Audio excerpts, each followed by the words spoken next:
Hello, and thank you for taking the time to watch this brief video. My name is Lott Hill, and I am the Faculty Learning and Development Specialist in the Center for Inclusive Excellence at San Diego State University.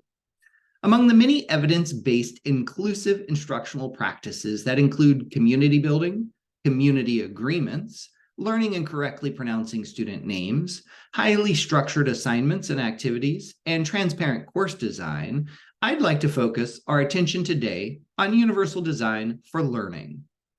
Universal design for learning is sometimes confused or conflated with universal design.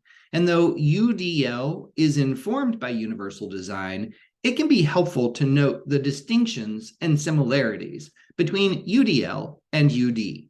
So let's get a quick overview of universal design before we fully dive into UDL. Universal design principles guide the design of buildings, products, and environments to make them accessible to all people, regardless of age, disability, or other factors. These principles include equitable use, flexibility in use, simple and intuitive use, perceptible information, tolerance for error, low physical effort, and size and space for approach and use. Universal design helps to provide access for people with disabilities, yet everyone benefits from universal design regardless of individual circumstances. Consider how curb cuts or curb ramps don't just make crossing the street or getting onto the sidewalk more accessible for people in wheelchairs or with walking aids. Such designs make these spaces more usable by all people. Handles instead of doorknobs make it easier for anyone to open a door. While universal design promotes access for individuals with disabilities, it also benefits others. Universal design for learning, or UDL, takes the lessons for accessibility and universal design and places them in the learning and cognitive arena, designing instruction universally for all students. And like universal design, UDL doesn't just benefit individuals with specific needs, it benefits all learners.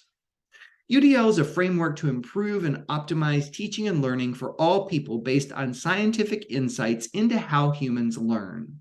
Or put more simply, UDL is a way of thinking about teaching and learning that gives all students an equal opportunity to succeed.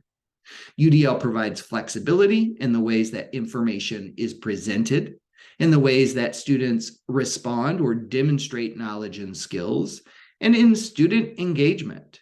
UDL also reduces barriers in instruction and provides appropriate accommodations, supports, and challenges while maintaining high achievement expectations for all students. Advances in cognitive neuroscience research have established that the way people learn is as unique as their fingerprints, and that there is no average brain. Variability is the dominant feature of the nervous system. So please forget everything you've ever heard about learning styles, but that's a conversation for a different time.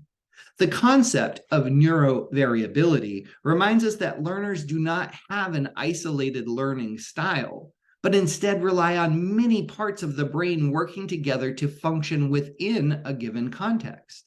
There is no single way a brain will perceive, engage with, or execute a task. Variability is not just an important consideration for thinking about differences between students, but also within individual students in different contexts. UDL minimizes barriers and maximizes learning for all students. This approach is called universal design for learning because it results in a curriculum that can be used and understood by everyone. Each student brings their own background, strengths, needs, and interests, and our curricula should provide learning opportunities for every student. Neuroscience shows that our brains have three broad networks that can be categorized as affective networks, recognition networks, and strategic networks. In UDL, each of these networks can inform our thinking about and design of learning. Affective networks help us think about the why of learning or engagement. Recognition networks are connected to the what of learning or representation. and Strategic Networks Guide, The How of Learning, or Action and Expression. This image and the one on the next slide are from the CAS.org website, which is the primary authority for all things UDL. With the influence of these three networks in mind, UDL guides us to design for flexibility through these three principles: providing multiple means of engagement to stimulate interest and motivation, providing multiple means of representation by presenting information and context in different ways, and providing multiple means of action and expression by differentiating the ways that students can express what they know. Let's take a moment to reflect upon the three principles of UDL and how they may inform your classes. And as we go, I encourage you to be thinking about what you may already be doing, and maybe jot down any notes you may have on what you want to keep doing, as well as ideas for what you want to start doing in your classes. Let's begin with the idea of providing multiple means of representation. This allows us to examine how learners perceive and comprehend information. Learners learn and make connections to educational content in different ways.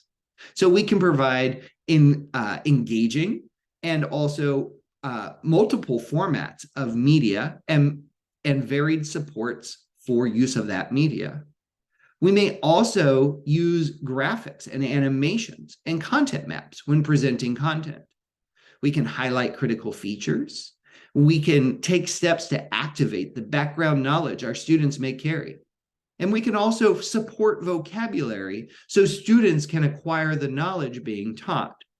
You may want to consider using audio files, video with captions and transcripts, electronic books and articles, lecture recordings and notes, accessible graphics, and accessible documents with a table of contents, tabs, and headers. Providing multiple means of action and expression allows us to examine how learners interact with learning environments and express their comprehension of the learning content. We can give students options for how they express what they know. We can provide varied models of skilled performance and also provide ongoing, relevant feedback and supports for different levels of proficiency, as well as opportunities to practice with the appropriate supports. You may want to consider including oral exams, individual or group presentations, essays, quizzes, graphics, and other ways to accommodate students with different communication styles and needs. Providing multiple means of engagement allows us to examine how students are engaged or motivated to learn. Remember that what excites one student won't necessarily excite others. We can offer choices of content and tools, as well as adjustable levels of challenge. We can give students choices to fuel their interest and autonomy, as well as help them risk mistakes and learn from those mistakes. You may want to consider how you can integrate structured small group activities, journals and personal reflection, hands-on activities, or even make small gestures like sending reminders and emails that have a warm and welcoming tone. It is, of course, important to create accessible course materials. And because of our limited time today, I'm just going to mention just a few of the basic ways that you can make your digital content more accessible and point you towards a couple of resources. You can use the styles function when creating documents in programs like Word. You can always add descriptive alternative text for images, charts, graphs, and other objects. You can create searchable PDFs and use headings in Word documents. You can use simple table structures and specify column and row headers, as well as creating unique titles for each slide in slide decks. For more information on creating accessible materials, please visit the SDSU Instructional Technology Services page listed here. And also for info on accessibility in Canvas, you may want to follow this link. And I know that these links may not be live and clickable in this video, but you can easily find these resources by searching for keywords SDSU and accessibility or Canvas and accessibility. The point is not for you to try to incorporate all three UDL principles into every lesson plan. Rather, they are intended to guide your instructional practice over time. Some students may need additional support to meet individual needs, and offering individual accommodations is always important. Now, if you have time or sometime in the near future, I encourage you to take a minute to think about any of these three principles. It doesn't matter which one, just choose the one that feels most exciting or relevant to you in this moment. Providing multiple means of engagement to stimulate interest and motivation. Providing multiple means of representation by presenting information and content in different ways. And providing multiple means of action and expression by way of differentiating the ways that students can express what they know. Once you've chosen one of these principles to focus on, ask yourself, what am I already doing that fulfills this principle? And then ask yourself, what could I do? Or what do I want to do in order to move forward in fulfilling this principle? Try to focus on a couple of concrete examples.